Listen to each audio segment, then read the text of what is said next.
Les portes vers la supraconscience. De Jean-Pierre Aulas. Le guide spirituel, le guide astral, l'ange gardien. Le guide spirituel, le guide astral ou l'ange gardien, selon l'école ésotérique à laquelle on appartient, on nous enseigne toujours qu'il est possible d'entrer en communication, que ce soit par la méditation ou la prière, ou par d'autres techniques, avec une entité intelligente qui communique avec nous. Mais communique-t-elle toujours pour notre bien, et cette entité est-elle toujours bien informée sur ce que nous pourrions appeler la réalité ou la vérité? N'y a-t-il pas aussi des intrigues de la part de ces entités spirituelles, tout comme il y a des intrigues sur le plan matériel? L'humanité tout entière suit une évolution qui semble être précise. Il existe des textes sacrés, il y a des peuples qui disent « c'est écrit, cela arrivera ». Il y a donc un scénario, nous en sommes les acteurs. Qui a écrit le scénario? Qui nous manipule comme des marionnettes? Nous savons que dans certaines écoles ésotériques, on nous dit « nous sommes ici pour réagir », car l'être humain n'a jamais agi. Dans les rares occasions où il agit, il modifie légèrement le scénario qui est écrit par d'autres. Apprendre à agir signifie avant tout apprendre à ne plus réagir, car nous savons que, comme une fourmi dans une situation donnée, l'être humain dans une situation donnée adoptera toujours une attitude déterminée, à l'exception de ceux qui semblent avoir quelque chose en eux, qui se détachent de la masse, pour une raison ou une autre, suivent quelque chose d'intérieur, qui n'est pas l'instinct car cela va souvent à l'encontre de l'instinct, qui est tout ce monde qui écoute, qui est à l'écoute de nos prières. L'être humain, ce que nous appelons l'être humain est multidimensionnel, il est fait de matière solide. Le corps, il a un corps vital, il a un corps émotionnel, il a un corps mental, c'est-à-dire qu'il a une conscience à ses différents niveaux, et la conscience la plus élevée de l'être humain, naturellement, est la conscience du corps mental. Mais l'être humain n'a pas encore réussi à vivre parfaitement de son mental, il vit de manière imparfaite de son mental, et l'expérience de son mental, que je peux appeler mental inférieur, que les gens appellent intellect, l'expérience de son intellect repose sur le mécanisme de la pensée, qui lui donne l'impression d'avoir accès à une information, qu'il développe lui-même selon un mode de logique rationnelle. Mais au-dessus de ce plan, au-dessus du plan mental inférieur, il existe un autre plan de conscience que l'on peut appeler, au sens propre du terme, la conscience supramentale, et c'est à partir de ce plan de conscience, qui fait partie de l'aspect universel de l'être humain, objectif de l'être humain, qu'il peut recevoir des informations, des connaissances, qui éclairent son mental inférieur, le transforment et conduisent éventuellement son mental inférieur à une plus grande union avec cet autre niveau de conscience, et qui détermine éventuellement son cheminement dans la vie. Mais il y a un problème, le mental supérieur de l'être humain, la conscience supramentale de l'être humain, est un peu comme un germe et doit être développé car l'être humain, dans son évolution actuelle, en est arrivé à la nécessité de développer cette phase de son humanité. Auparavant, l'être humain fonctionnait généralement au niveau du mental inférieur, ce qu'on a appelé l'évolution, le développement de l'ego, etc. Dans l'évolution qui s'accomplit actuellement, dans ce contexte de mutation très rapide qui se produit dans le monde, l'être humain doit apprendre à se servir de son mental supérieur, en d'autres termes de son intelligence supérieure, pour pouvoir comprendre les mystères de la vie, les mystères de l'évolution.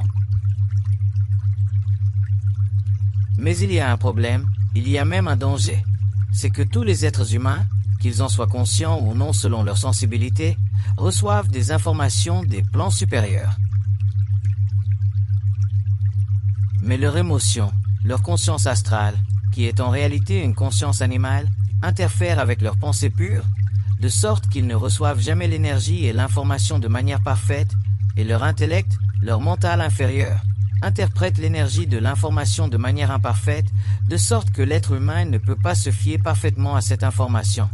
Car si l'être humain pouvait se fier parfaitement à cette information, il n'aurait aucun problème au niveau de La connaissance et l'ésotérisme, l'occultisme ou les formes voilées de la connaissance humaine seraient aujourd'hui universellement reconnus et il n'y aurait aucune école, il n'y aurait aucune division. Ce qui crée les divisions dans cette information, dans cette connaissance, est dû au fait que les personnes qui la reçoivent en fonction de la nature de leur personnalité, en fonction d'un plan de vie qu'elles doivent accomplir, et en fonction de l'imperfection de leur mental supérieur, toujours toutefois pour donner à l'être humain, sur le plan matériel, une information qui le spiritualise, qui le fasse évoluer, qui lui fasse comprendre les choses. Mais il y a toujours le danger d'être mal informé, et c'est là le danger le plus grave du contact entre l'être humain et l'universel. C'est le danger de ne pas recevoir l'information de manière parfaite, en d'autres termes, de ne pas être capable, par soi-même, de juger parfaitement ce que l'on sait et de ne pas pouvoir être totalement indépendant de la signification et de la valeur de l'information. L'être humain a une mauvaise habitude. L'être humain est prisonnier du vrai et du faux. L'être humain, s'il reçoit une information, veut qu'elle soit vraie. Si l'information est fausse, cela le dérange. Au contraire, si elle est vraie, cela le libère. Alors tout va bien. Cela lui donne une leçon qui le conduit éventuellement à prendre du recul par rapport à l'information et à n'en saisir que la vibration, sans se soucier de la signification de l'information. Pourquoi? Parce que, pour que l'être humain ait accès, de manière parallèle, à la connaissance ou au savoir, du futur ou du passé, qui sont connus des autres plans non liés à la matière comme l'être humain, il est nécessaire que l'être humain soit totalement dépourvu d'émotions dans son esprit. S'il n'est pas dépourvu d'émotions dans son esprit, la connaissance qu'il recevra créera une tension dans sa vie matérielle, car la connaissance qu'il recevra sera tellement vaste, tellement prépersonnelle, qu'elle détachera tellement son ego de la valeur qu'il lui attribue personnellement. En d'autres termes, l'information sera tellement cosmique que l'être humain qui n'est pas cosmique, que l'humain qui pense, sera totalement désorganisé, désorienté. À la fin, cette information, l'énergie de cette information, créera en lui peut-être la folie. Un être humain ne peut pas penser et recevoir des informations cosmiques en même temps. Soit tu cesses de penser et deviens un canal pour les informations cosmiques, soit tu penses et es quand même un canal pour les informations cosmiques, mais un canal dilué, un canal conditionné, dans le sens où tu deviens un canal qui répond toujours à ton émotivité, de sorte que tous les êtres humains, il y a beaucoup d'êtres humains sur Terre qui reçoivent des informations, ceux que nous appelons médiums ou sensitifs, ces personnes reçoivent des informations, mais elles ne peuvent jamais se fier à 100% à leurs informations. Il y a toujours un pourcentage d'informations qui sera déformé, et il est déformé précisément parce que les êtres humains ne sont pas des supramentaux. Ils ne sont pas dépourvus d'émotions dans leur esprit, et c'est précisément l'énergie de cette émotion qui perturbe la réception de l'information, en d'autres termes de l'énergie. Ce qui compte pour l'être humain, puisque l'être humain est plein d'attitudes erronées, de mauvaises habitudes, ce qui compte pour l'être humain, ce n'est pas la connaissance, c'est la vibration de la connaissance. Pour l'être humain sur le plan égoïque, égocentrique, la connaissance est importante car elle lui permet de se situer en relation avec le monde, avec l'univers. Mais pour l'être humain qui n'est plus dans l'illusion de la forme dont l'ego a besoin pour recevoir constamment des informations, de la connaissance, la valeur de la connaissance n'est plus là, car l'être humain ne peut plus penser. La signification. La valeur d'une connaissance est toujours proportionnelle à la faculté de penser dont nous disposons. Si nous perdons la faculté de penser parce que le supramental a remplacé la pensée subjective, à ce moment-là, la connaissance ne sert plus à l'être humain qui la véhicule, c'est simplement une énergie qui passe à travers lui pour élever le niveau de conscience des masses. L'être humain lui-même est un véhicule. C'est un canal et il n'a pas besoin de la connaissance puisqu'il se trouve dans l'énergie de cette connaissance. Nous avons toujours besoin de ce que nous n'avons pas compris. Mais lorsque nous comprenons quelque chose, nous n'avons plus besoin de ce que nous comprenons. Cela ne nous empêche toutefois pas de transmettre ce que nous comprenons afin que d'autres comprennent ce qu'ils ne comprennent pas. Le dilemme de l'être humain, cette mauvaise habitude qui lui est naturelle, car elle reflète le mouvement de plus en plus complexe de l'évolution du mental inférieur, découle du fait que l'être humain veut savoir. L'être humain cherche à savoir. L'être humain cherche à comprendre. Donc automatiquement, s'il est sensible sur le plan psychique ou sur le plan vibratoire, il y a effectivement des centres qui s'ouvrent et il reçoit des informations. Mais d'où reçoit-il ces informations? Voilà la question. Dans le monde, la plus grande illusion de l'être humain sur Terre est de croire que le réel s'arrête aux limites de la matière. L'être humain ne se rend pas compte que le réel commence au-delà de ses limites, et il ne se rend pas compte que le réel se divise de manière extrême au-delà des frontières de la matière, de sorte que, parallèlement au monde de la matière, il existe le monde de l'esprit, ce que vous appelez le monde des esprits, où l'être humain se rend lorsqu'il meurt, et il y a aussi le monde de la lumière pure, où circule constamment l'énergie qui provient des plans parfaits et qui descend vers les plans inférieurs, mais aussi vers les plans de la perfection. C'est ce qu'on appelle l'éther. Il y a donc dans l'invisible une paroi. Dans l'invisible, il y a deux plans, deux mondes, deux univers.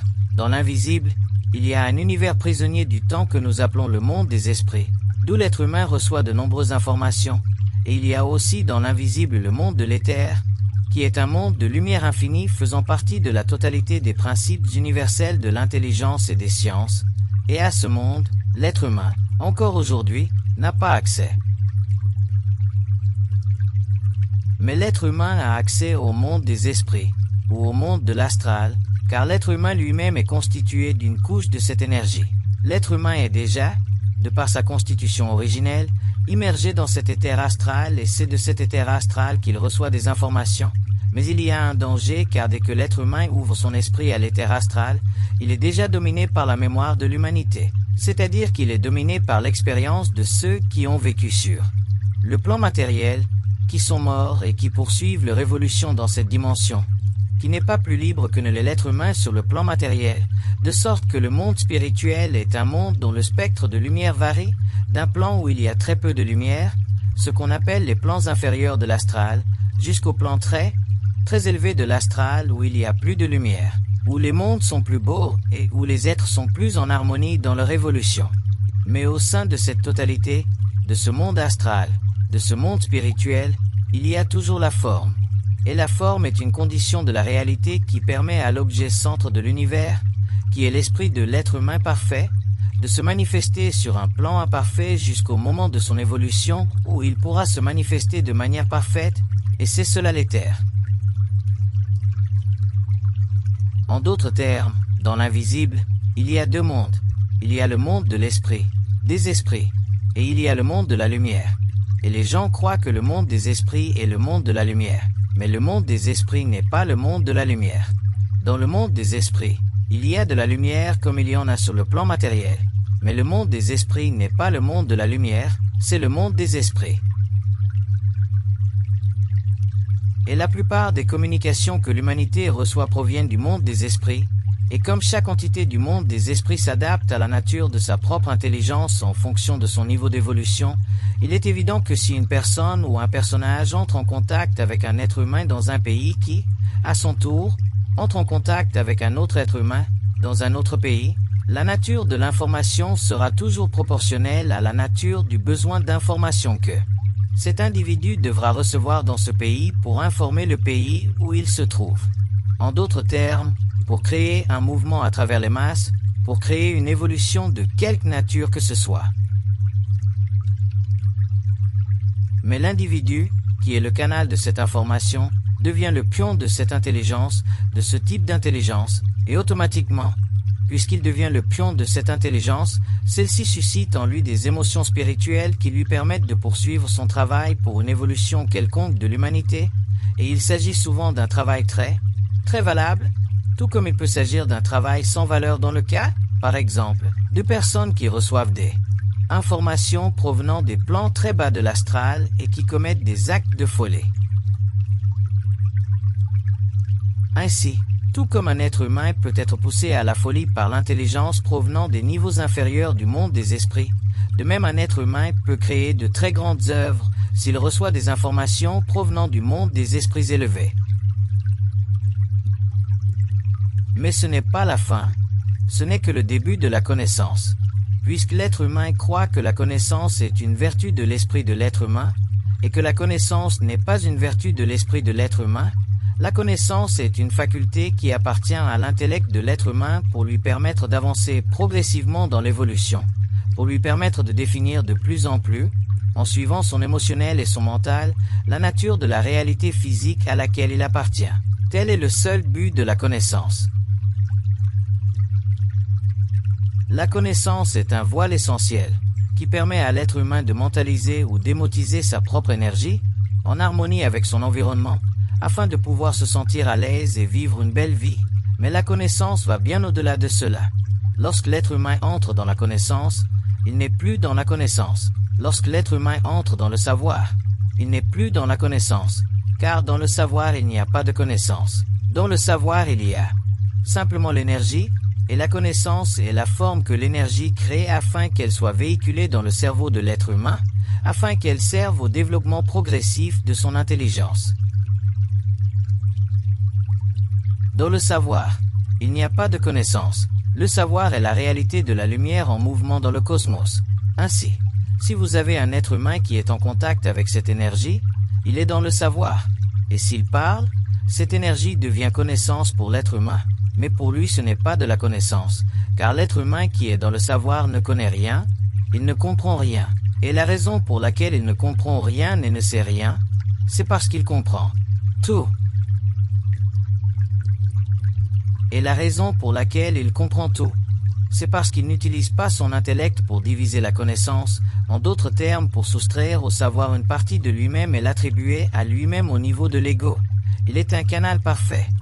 Et à ce moment-là, l'être humain commence à entrer dans le savoir, en d'autres termes dans l'énergie du savoir, dans l'énergie de la lumière. Et c'est à partir de ce mouvement de son esprit qu'un lien parfait se forme en lui entre la lumière et le plan matériel, et l'être humain peut accomplir sur n'importe quel plan, qu'il s'agisse du plan matériel ou d'autres plans, une œuvre qui sert à détruire tout ce qui a été généré dans le monde des esprits, car le but du savoir est de détruire la connaissance. Alors que le but de la connaissance est de développer la connaissance. Le but du monde des esprits est de générer autant de connaissances que possible sur Terre afin que l'être humain soit de plus en plus dominé par cette connaissance, car les êtres qui se trouvent dans le monde des esprits possèdent et envient encore l'être humain, car les êtres qui se trouvent dans le monde des esprits savent que c'est lorsque l'être humain entre dans la matière et spiritualise la matière qu'il passe à travers l'éther. L'être humain doit passer par la matière avant d'arriver à l'éther. Alors, les êtres qui se trouvent dans le monde des esprits doivent descendre dans la matière un jour ou l'autre, sur une planète ou sur une autre, et atteindre un niveau d'évolution suffisamment stable par rapport à l'âme, afin de pouvoir spiritualiser la matière et passer d'un monde invisible à un autre monde invisible. L'être humain ne peut pas demeurer éternellement dans le monde spirituel après la mort. À un certain moment, l'être humain doit passer dans l'éther, c'est-à-dire qu'il doit passer dans les couloirs de la lumière pour perfectionner constamment les rapports entre la lumière et la perfection de sa clairvoyance. Car la perfection de la clairvoyance de la lumière est la capacité de la lumière à distribuer tout son potentiel créatif dans le cosmos, en d'autres termes, à permettre au cosmos, à tous les niveaux de la création, de devenir de plus en plus parfait. Mais il s'agit d'un mouvement qui est antispirituel. La lumière est antispirituelle, et elle, l'être humain ne le sait pas car il ne peut connaître les choses provenant du monde des esprits qui vont à l'encontre des illusions des formes du monde des esprits. Vous ne pouvez pas demander à un être qui se trouve dans le monde des esprits de vous expliquer la réalité, car l'être qui se trouve dans le monde des esprits est déjà prisonnier de la forme qui lui cache la réalité. Et les êtres humains ont la mauvaise habitude de croire que dans le monde des esprits, on a la réponse à tout et que sur le plan matériel, on n'a de réponse à rien. Et c'est là la grande erreur de l'être humain ancien. C'est la grande erreur de l'être humain de l'involution. Et c'est la grande différence entre l'être humain de l'involution et celui de l'évolution. L'être humain de l'évolution, grâce au contact entre la lumière et son esprit supérieur, pourra détruire les versions de la connaissance qui lui parviennent du monde des esprits, afin de générer une fois pour toutes sur Terre un lien entre le monde de la lumière et lui, ce qui permettra éventuellement la destruction totale de la connaissance, car il est vrai que ce n'est que lorsque la connaissance sera totalement détruite sur Terre que l'être humain pourra commencer à comprendre et à savoir. Et à ce moment-là, de se servir de l'énergie de la lumière sur le plan de l'éther, pour créer de nouvelles formes et ainsi créer une nouvelle civilisation et de nouvelles données pour une civilisation. J'ai déjà dit lors de certains cours qu'il est essentiel que l'être humain, à un certain stade de son évolution, cesse de croire. Pourquoi? Parce que je sais très bien que lorsque l'être humain est en contact avec la lumière, il lui est impossible de croire. Lorsque l'être humain est en contact avec la lumière, cette faculté de croire est détruite en lui, car cette faculté de croire est une faculté astrale de l'être humain. C'est une faculté liée à son émotivité. Et c'est précisément à travers l'émotivité de cette croyance que l'être humain s'attache à telle ou telle connaissance, et c'est ce qui conduit, au cours de l'évolution, à la division du savoir de l'humanité, à la division entre les religions, à la division entre les philosophies. Mais lorsque l'être humain a cessé de croire et comprend la nature de cette nécessité, et comprend sur le plan vibratoire, sur le plan de l'énergie, l'impossibilité de croire, à ce moment-là, il se crée en lui une scission entre son mental inférieur et son émotionnel, et c'est à partir de ce moment que l'être humain commence à détruire en lui l'émotion qui capture et emprisonne son mental, et qui lui donne une raison de croire à tout ce qui se présente à lui et qui semble relever du bon sens. C'est pour cela que la vérité est bien plus dangereuse que le mensonge, car le mensonge, c'est évident, l'être humain étant intelligent, il peut facilement voir le mensonge, mais il ne peut pas voir le mensonge de la vérité, car dans le mensonge ou dans la vérité, il y a deux aspects d'une même chose, la forme. Que l'être humain soit dans le mensonge, la magie noire, c'est dans la forme. Que l'être humain soit dans la vérité, la magie blanche, c'est dans la forme. Que l'être humain soit antispirituel, c'est dans la forme. Que l'être humain soit plongé jusqu'au cou dans le spirituel, c'est dans la forme. Et dans la lumière, il n'y a pas de forme. Et si la lumière se manifeste à l'être humain, descend en lui et illumine son esprit supérieur tout en détruisant l'esprit inférieur, ou s'il perd la faculté de penser et neutralise l'émotion liée à cette faculté, automatiquement l'être humain perd la faculté de croire. Et n'ayant plus besoin de croire, il n'a plus besoin de soutenir constamment l'émotion de son existence pour entrer dans la connaissance de son savoir qu'il ne pourra jamais atteindre. C'est pourquoi les êtres humains, depuis des siècles, ont cherché, cherché, cherché et cherché encore, car on ne peut pas chercher le savoir. La connaissance est la manifestation de la lumière dans l'être humain. Et elle vient à l'être humain lorsqu'il est prêt. Elle ne peut venir à lui avant qu'il ne soit prêt, et elle ne peut manquer de venir à l'être humain lorsqu'il est prêt. Mais la recherche de la connaissance, qui fait partie de l'appétit de l'ego de l'être humain, qui fait partie de l'émotivité de l'être humain, est cette faculté en lui qui le pousse à toujours rechercher la connaissance, et tant qu'il n'a pas compris qu'il n'y a pas de connaissance à rechercher, que la connaissance est intégrale, que la connaissance est parfaite, que la connaissance est instantanée, que la connaissance n'appartient pas à l'ego, que l'intelligence n'appartient pas à l'ego, que l'intelligence qui appartient à l'ego est l'intellect, que l'intelligence est au-dessus de la philosophie, que l'intelligence est au-dessus de la psychologie, que l'intelligence est au-dessus de tout, que l'intelligence gouverne tout, que l'intelligence est le mouvement de la création. Alors automatiquement l'être humain n'a plus à se soucier de ce qu'il sait, et lorsqu'il cesse de se soucier de ce qu'il sait, il commence à entrer dans la connaissance. À ce moment-là, il ne souffre plus de la connaissance. À ce moment-là, il ne souffre plus de la possibilité de la folie.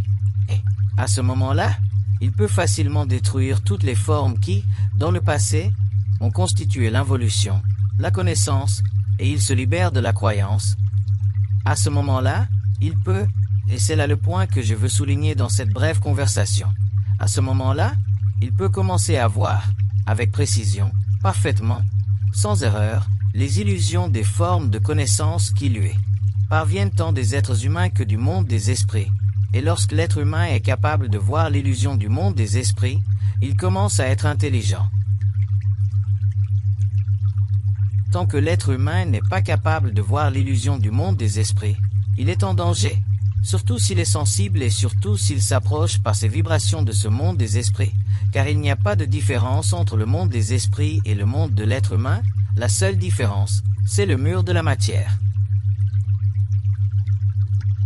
Un être humain qui meurt aujourd'hui et se retrouve dans le monde des esprits est aussi stupide qu'il l'était sur Terre. Mais l'être humain, en raison de la dimensionnalité de son expérience, en raison de son existence, en raison de son ignorance, ce que j'appelle l'ignorance, c'est tout. Ce que j'appelle l'ignorance, c'est l'incapacité de l'être humain à savoir. Donc l'éducation est ignorance, la philosophie est ignorance, la psychologie est ignorance, tout est ignorance. Tant que l'être humain pense, il est ignorant. Même s'il a un doctorat, il est quand même ignorant. Il est plus raffiné dans son ignorance, mais il est quand même ignorant. L'ignorance n'est donc pas une qualité péjorative qui s'applique à l'être humain. C'est un état d'esprit dans lequel il ne se trouve pas. Quand je dis que l'être humain est ignorant, je ne veux pas dire qu'il est dans un sens péjoratif, mais que l'être humain n'est pas dans la connaissance, et tant qu'il n'est pas dans la connaissance, il est ignorant, dans le sens où il ne sait pas, et s'il ne sait pas, il n'est pas dans la lumière. Et s'il n'est pas dans la lumière, il devient automatiquement susceptible d'être influencé par l'extérieur, tant par le monde des humains que par le monde des esprits. Et un être humain qui est influencé par un humain ou par un esprit est ignorant. L'harmonie est extrêmement importante. L'être humain parle de l'harmonie d'une manière idéaliste, philosophique, mais l'harmonie est une condition de vie qui s'impose à l'être humain lorsqu'il a commencé à vivre de l'énergie de la lumière.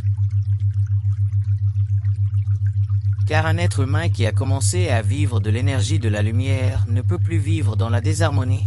Il sera contraint, pendant un certain temps, de vivre dans la désharmonie afin qu'un travail s'accomplisse en lui, afin que le corps émotionnel se transmute, que le corps mental se transmute, et ainsi de suite, ce qui lui causera de la souffrance. Mais à un certain moment, cet être humain sera suffisamment dans l'énergie de la lumière pour détruire en lui tout ce qui n'est pas harmonie, et c'est à ce moment-là que l'être humain possède le pouvoir du centrage, non pas de l'égocentrisme, mais du centrage. Et lorsque l'être humain est dans le centrage, il voit la disharmonie, car la disharmonie chez l'être humain, lorsqu'il est dans la connaissance, est cette vibration qui vient de l'extérieur et qui trouble son intérieur. Toute vibration provenant de l'extérieur et qui perturbe l'intérieur tant sur le plan matériel que dans le monde de l'esprit, et qui perturbe l'intériorité de l'être humain, est une disharmonie, mais l'être humain, pour harmoniser cette vibration, doit connaître. En d'autres termes, il doit avoir de la volonté, il doit avoir de l'intelligence et il doit être dans l'amour. Il doit avoir de la volonté, c'est-à-dire qu'il doit être dans le pouvoir vibratoire de cette intelligence, il doit avoir de l'intelligence, c'est-à-dire qu'il doit être dans le pouvoir vibratoire de cette volonté, et il doit avoir de l'amour en ce sens qu'il doit participer occultement à l'énergie de l'intelligence et de l'amour combiné en lui sur le plan matériel, car l'être humain ne peut pas vivre de l'amour cosmique sur le plan matériel.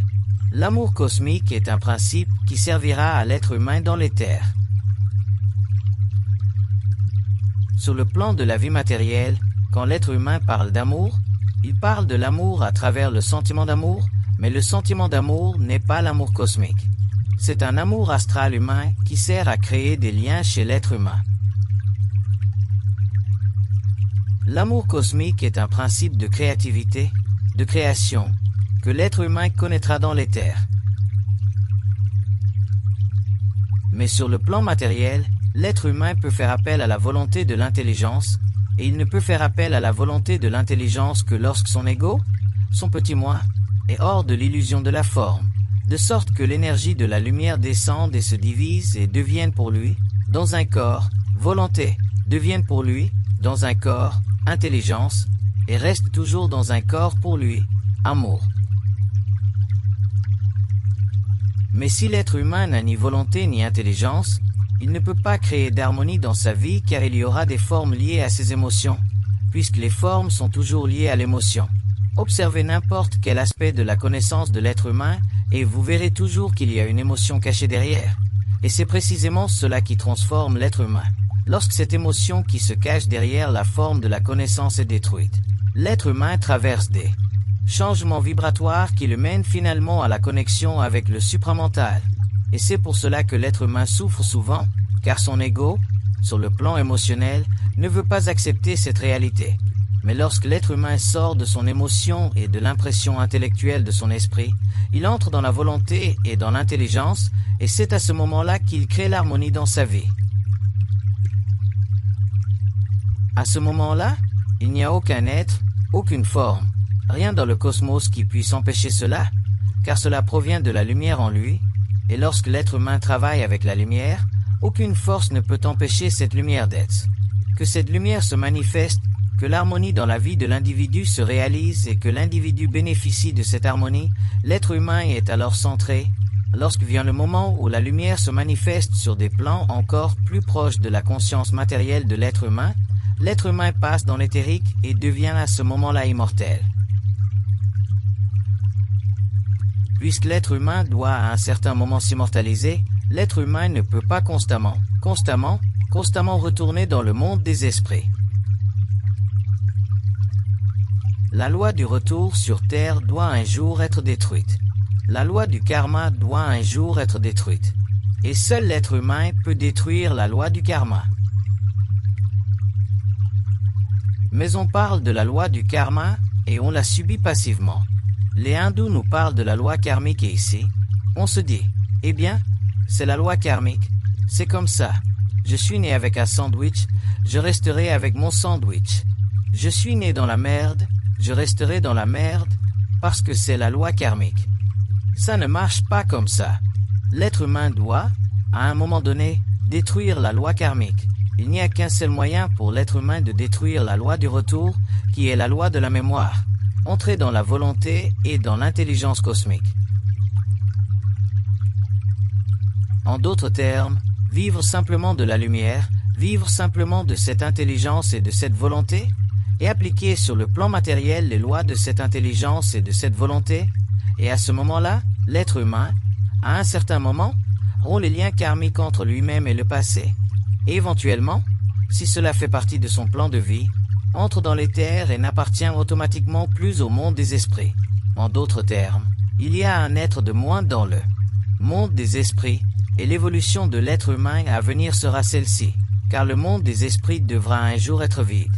Cette dimension de la réalité temporelle, directement reliée aux axes de toutes les planètes, sera détruite. À ce moment-là, l'être humain se trouvera dans une autre dimension et fera partie d'un autre mouvement de la hiérarchie dans le cosmos. L'éther n'est pas une recette. Il n'y a pas de recette dans la réalité. Il y a des recettes dans la connaissance. L'éther est une dimension vers laquelle se dirige l'être humain. L'être humain de la Terre se dirige vers l'éther. L'éther fait partie de l'évolution. L'éther est normal. Avant que l'être humain n'entre dans l'éther, il y aura des bouleversements sur la planète, il y aura des bouleversements. Les extraterrestres vivent dans l'éther. Les extraterrestres font partie de l'éther. Ils se matérialisent sur le plan matériel, mais vivent dans l'éther. Ce sont des êtres du plan mental. Les extraterrestres ne vivent pas sur le plan matériel. Ils ont accès sur le plan matériel parce qu'ils viennent et entrent en contact avec l'être humain. Tout peut tromper l'être humain. Tout peut tromper l'être humain car dès que l'être humain croit, il ne sait plus. Dès que l'être humain croit, il ne sait plus. Car quand on sait, on ne peut pas croire, on sait. Et la responsabilité du savoir est toujours envers soi-même. C'est ta peau qui est en jeu. C'est ton esprit qui est en jeu. C'est ton intelligence qui est en jeu. C'est ta vie qui est en jeu. Pas la vie de ta femme ni celle de tes enfants, c'est la tienne. Ainsi, quand l'être humain sait, il ne croit plus, et c'est là sa sécurité, car quand il sait, il est dans la lumière. Quand il croit et qu'il est dans une quelconque forme d'illusion de la forme, qu'elle soit spirituelle ou non, c'est la même chose, c'est de l'ignorance. Pour connaître, pour savoir ce qu'est un extraterrestre, il faut pouvoir communiquer avec eux. Il faut pouvoir leur parler. Il faut pouvoir ne pas se laisser déranger par eux. Il faut pouvoir communiquer avec la lumière, être dans la lumière. Car les extraterrestres aussi ont leur lumière. Ils ont la forme qu'ils veulent prendre pour le travail qu'ils doivent accomplir, mais vous devez être capable de voir au-delà de la forme. L'être humain de demain, l'être humain de l'évolution, sera responsable de son propre être. L'être humain de l'évolution sera responsable de son propre être. L'être humain de l'évolution sera responsable de son propre être. Et cela signifie trois choses. Que l'être humain de l'évolution sera responsable de son propre être. Qu'il sera responsable de son propre être. Et qu'il sera responsable de son propre être. Il ne faut rien croire, il faut savoir. Ainsi, si l'être humain entre en contact avec des êtres provenant d'un éther planétaire quelconque, il le sait, il les connaît, il y a communication, il y a harmonie, il y a travail, il y a expansion de l'évolution. Mais si l'être humain ne sait pas, il y a domination, automatiquement. Quand on est enfant, on a besoin d'un père. Quand on est père, on n'a plus besoin d'un père. L'humanité est une enfant depuis très longtemps, elle a besoin d'un père. Elle a besoin d'un guide. Quand l'être humain aura évolué, il n'aura plus besoin d'un guide. L'être humain n'aura plus d'ange gardien. Un ange qui garde quoi? Que garde l'ange gardien? Il garde simplement la forme dans votre esprit, afin que vous soyez assez spirituel pour croire qu'il est là, afin que vous soyez de bons enfants. Mais quand vous serez des humains, et que vous serez des êtres humains, vous serez créatifs, et automatiquement, cette catégorie d'intelligence que nous appelons ange gardien n'existera plus. On le cherche, on veut qu'il y ait un ange gardien. On veut qu'il y ait un ange gardien, parce qu'on se sent en sécurité. S'il est bon et astucieux, ça marche. Mais tout à coup, il n'est ni bon ni astucieux. Qu'est-ce qu'il est? C'est un petit diablotin. En d'autres termes, le concept d'ange gardien, tout comme celui de diable, est un concept. Et tout ce qui est dans l'éther n'est pas conceptuel, tout ce qui est dans l'éther est énergie. Et je vais vous dire une chose, et j'espère qu'un jour vous entrerez en contact avec des êtres de l'éther planétaire. Ils vous diront très précisément que les extraterrestres sont des êtres d'énergie. Les extraterrestres sont de l'énergie maintenue sous une forme, pour permettre des variations du temps dans la conscience de la planète avec laquelle ils entrent en contact. Mais l'être humain ne peut pas penser de cette manière, car lorsque l'être humain pense à quelque chose, lorsque l'être humain conçoit la réalité, il la conçoit selon ses propres concepts. Et dès que nous concevons la réalité avec nos concepts, nous nous coupons de la réalité, car les concepts n'ont pas leur place dans la réalité. Tout est énergie dans la réalité. Si la réalité ou si un être dans l'éther veut se manifester à un être humain, la condition de sa manifestation éthérique est une parfaite constitution du pouvoir de son principe mental sur l'énergie de sa lumière. S'il veut venir beau, il vient beau. S'il veut venir laid, il vient laid. S'il veut venir laid juste pour créer un peu de crainte, il le fait. S'il veut venir beau pour créer une atmosphère, il le fait. Mais l'être humain, de son côté, doit être capable de voir au-delà de la forme et de réaliser simplement la lumière derrière la forme. Et si nous entrons dans le royaume des anges et des archanges, de tout ce bric-à-brac, nous sommes automatiquement piégés par la nécessité d'avoir accès à un concept qui nous sert philosophiquement pour donner à notre vie spirituelle, ou à notre vie philosophique, ou à notre vie ésotérique ou occulte, une dimension cosmologique. Mais la dimension cosmologique que nous nous attribuons est toujours un emprisonnement partiel de notre espace mental dans le but d'émotiver la nature même de notre connaissance, et elle nous empêche automatiquement d'entrer dans le pur supramental qui est une dimension parfaite de la lumière, où tout ce qui existe est parfaitement désorganisé. car l'être humain découvrira un jour que pour qu'il y ait organisation, il doit y avoir désorganisation. Et la lumière, l'énergie de la lumière dans le cosmos, est parfaitement désorganisée et c'est précisément l'organisation de la lumière qui crée l'évolution. Mais vous ne pouvez pas venir dire à l'être humain que la lumière dans le cosmos est totalement désorganisée car il deviendrait fou, car lui, il a besoin de sécurité parce qu'il est émotionnel, il a besoin que la matière soit dense, que la table reste devant lui, que tout soit stable. Mais lorsque l'être humain entre dans un autre niveau d'évolution, lorsqu'il entre dans une autre énergie, il se rend bien compte que la lumière est totalement désorganisée, c'est-à-dire que la lumière est totalement libre du temps, car l'organisation de la lumière est toujours en relation avec le temps, ce qui a d'ailleurs créé le cosmos matériel, mais en dehors du cosmos matériel, la lumière est totalement désorganisée, elle est constamment en pulsation. Elle est constamment présente, mais elle est totalement désorganisée car c'est l'être humain qui doit l'organiser, car c'est l'être humain qui doit créer.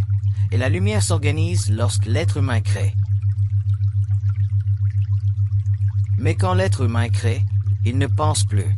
Quand l'être humain crée, il n'a plus de concept. Quand l'être humain crée, il est totalement libre dans son esprit.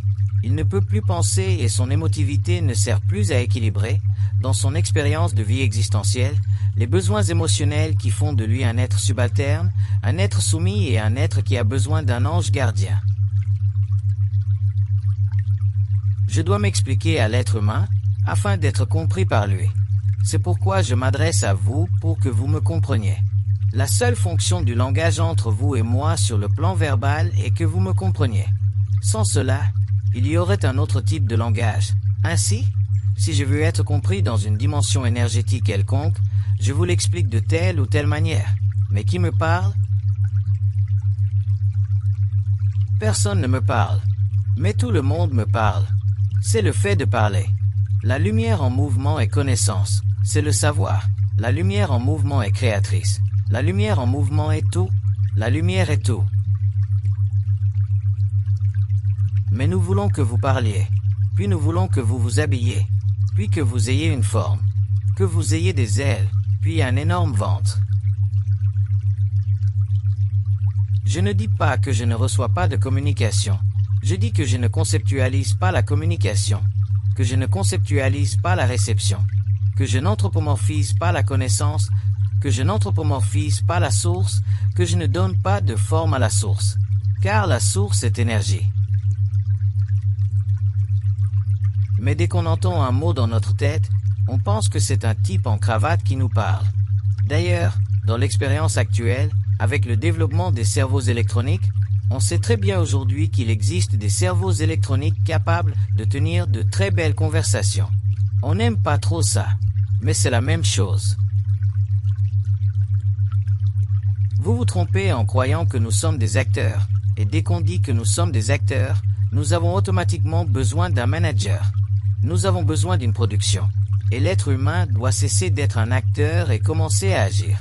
Nous avons été des acteurs. L'être humain a été un acteur sur la scène de l'humanité pendant des siècles. Et il y avait toujours quelqu'un qui manipulait les acteurs, et c'était les formes. C'était l'ignorance de l'être humain. C'était des êtres qui se trouvaient dans l'ignorance de l'être humain. Et quand l'être humain cessera d'être un acteur sur Terre, il deviendra un créateur sur Terre. Qui a créé l'être humain? Qu'est-ce qu'un être humain? Le savez-vous? Qu'est-ce qu'un être humain? Un être humain est une forme. Voilà, un être humain est une forme et la forme de l'être humain se voit telle qu'elle est en fonction de ce qu'elle est. Et lorsque l'être humain se trouve dans un autre état énergétique, il ne voit plus l'être humain comme il le voyait auparavant et l'être humain n'est plus ce qu'il était auparavant. Qui a créé l'être humain? Je vous pose une question. Je veux juste faire comprendre une chose. J'affirme, en tant qu'être humain, que lorsque l'être humain est conscient, il est parfaitement conscient. Et lorsqu'il est parfaitement conscient, il est parfaitement équilibré. Lorsqu'il est parfaitement équilibré, il est parfaitement capable d'unir et de désunir matériellement n'importe quelle forme. Il est capable de détruire et de construire n'importe quel concept, car lorsque l'être humain est conscient, il n'est plus un être humain matériel.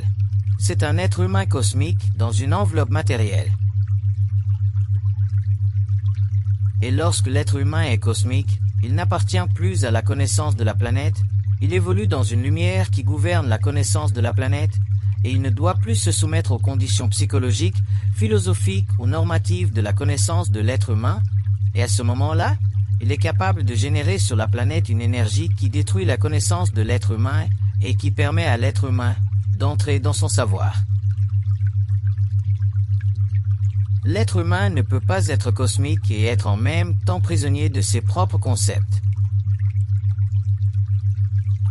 Si l'être humain est cosmique, c'est-à-dire s'il est dans sa lumière, s'il y a eu fusion avec son âme, cet être humain doit vivre de l'énergie de son âme et simplement se servir de cette énergie pour transmuter, à n'importe quel niveau, la matière dont il a besoin pour son évolution. Et à ce moment-là, l'être devient totalement libre d'interpréter la nature des mystères comme il le souhaite. Mais il ne peut le faire que lorsqu'il en est capable. En d'autres termes, l'être humain doit détruire lui-même les mystères. Jamais les mystères ne seront détruits pour lui par le monde des esprits, car dans le monde des esprits, les êtres qui s'y trouvent sont prisonniers des mystères tout comme l'être humain.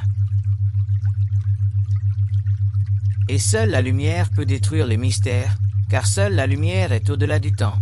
Et seule la lumière comprend et naturalise le phénomène de l'énergie chez l'être humain et permet à l'esprit de l'être humain de situer parfaitement l'émotion nécessaire pour prendre conscience, à l'échelle de son humanité, en d'autres termes de son involution, de la valeur du mot, du verbe.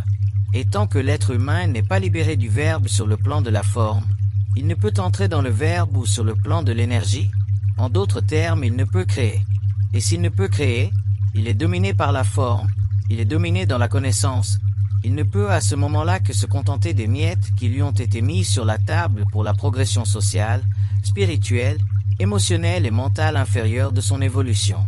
Mais qu'au niveau de l'évolution, au niveau de la transmutation de l'âme, au niveau de l'accélération du processus de définition de la lumière et du temps, il ne peut le faire que lorsqu'il est totalement conscient. Et quand il est conscient, il est conscient. Et quand il est conscient, il est conscient. L'être humain ne peut pas, à cause de son intellect, se rendre compte, voir, toucher, réaliser, sentir, percevoir la nécessité d'être absolu, car il ne le peut pas, car il n'a pas la capacité émotionnelle de transmuter son énergie en énergie mentale, et, lorsque l'être humain sera capable de transmuter l'émotion en mental et d'unir le mental supérieur au mental inférieur et de relier sa voix à toutes les connexions du circuit universel, il pourra fonctionner de manière absolue. Lorsqu'il fonctionnera ainsi, il sera capable de détruire tous les mystères un à un, et à ce moment-là, d'entrer dans le mystère des mystères. Il y est obligé. Il n'a pas le choix. L'être humain doit fonctionner de manière absolue, au lieu d'avoir au-dessus de lui un absolu. Je sais que beaucoup ne m'apprécieront pas pour ce que je dis. Je sais que beaucoup diront, pour qui se prend-il? Je le sais et je comprends leurs réactions, qui sont normales. Tout ce que je vous dis, c'est qu'un jour l'être humain doit devenir créateur. Un jour l'être humain doit passer de la matière à l'éther. Un jour l'être humain ne doit plus retourner dans le monde des esprits. Un jour l'être humain doit spiritualiser la matière. Un jour l'être humain doit être extraterrestre. Et quand je dis être extraterrestre, je ne l'entends pas comme les gens l'imaginent, car les gens ne savent pas ce que sont les extraterrestres. C'est un concept, c'est l'anthropomorphisation d'une forme. Le phénomène extraterrestre va bien au-delà de cela, mais l'être humain doit un jour être roi sur sa planète. Il doit être responsable de l'évolution de sa propre planète, il doit être capable d'en contrôler l'évolution. En d'autres termes, il doit être libre. Et quand il sera libre, il sera conscient. Et quand il sera conscient, tout ce qu'il fera sera beau, harmonieux, intelligent, volontaire et en harmonie avec l'amour cosmique, et c'est à ce moment-là que l'être humain connaîtra, comprendra la nature de ce fameux concept spirituel que nous appelons le Christ. Vous n'avez pas besoin d'aller très loin. Allez en Amérique du Sud, allez en Afrique, en Indonésie, allez dans les petits pays, allez aussi dans les grands pays. L'être humain a besoin d'être guidé parce que l'être humain n'est pas centré. Les gens passent leur temps à ne pas être centrés. Si les gens étaient conscients sur Terre, il n'y aurait pas de pape, il n'y aurait pas de président de la République et personne ne serait manipulé. Car l'être humain serait centré et quand l'être humain est centré, il n'a plus besoin de la hiérarchie pour contrôler sa propre évolution. Il fait partie de la hiérarchie, il est en harmonie avec la hiérarchie. Mais tant que ces temps ne seront pas venus, tant que l'être humain ne passera pas à l'éthérique, il est évident qu'il existe ces grands êtres qui servent à transmettre des messages sur Terre, à tous les niveaux, qui servent à l'évolution progressive de l'être humain et à maintenir un certain ordre dans la société. Tel est le but de ce que l'être humain a connu dans le passé. Même si vous parlez de Yahvé, qu'était-ce donc? Vous le savez aussi bien que moi. Je ne le dirai pas car je n'aime pas me mêler de questions religieuses, ni de questions qui tendent à faire entrer le surnaturel dans le naturel, je m'en tiens donc à l'écart. Mais je sais très bien que Yahvé n'est pas ce que les gens pensaient. Et un jour, les gens sauront que Yahvé n'était pas différent de vous.